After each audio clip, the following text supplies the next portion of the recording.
One day in the early 60s, I was visiting my mother's house in Montreal. The house is beside a park, and in the park there's a tennis court where many people come to watch the beautiful young tennis players enjoy their sport.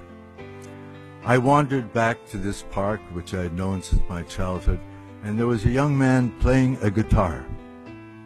He was playing a flamenco guitar, and he was surrounded by 2 or 3 girls and boys who were listening to him.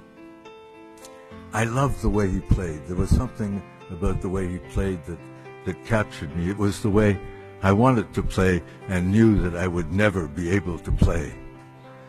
And I sat there with the other listeners for a few moments, and then there was a silence, an appropriate silence.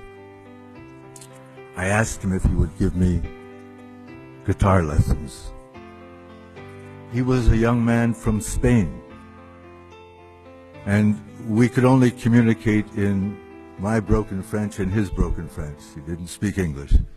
And he agreed to give me guitar lessons. I pointed to my mother's house, which you could see from the tennis court, and we made an appointment. We settled a price, and he came to my mother's house the next day, and he said, "Let me hear you play something."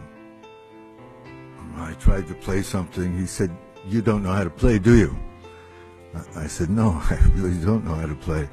He said, "First of all, let me tune your guitar. It's all out of tune." So he took the guitar and he tuned it. He said, "It's not a bad guitar." It wasn't the Conde, but it wasn't a bad guitar. So he handed it back to me. He said, "Now play." Couldn't play any better. He said, "Let me show you some chords." And he took the guitar and he produced a sound from that guitar that I'd never heard. And he played a sequence of chords with a tremolo. And he said, "Now you do it."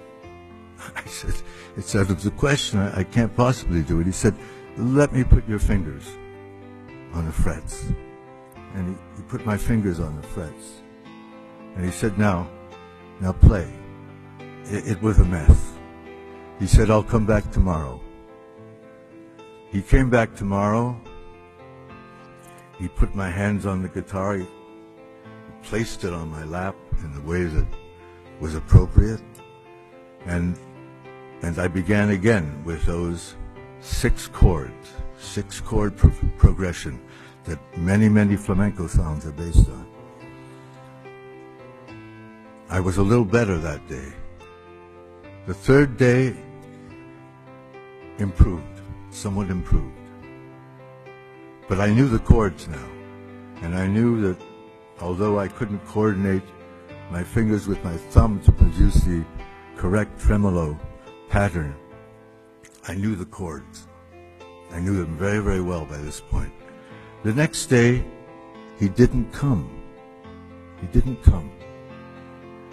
I had the number of his boarding house in Montreal. I phoned to find out why he had missed the appointment, and they told me that he'd taken his life, that he committed suicide. I knew nothing about the man. I did not know what part of Spain he came from.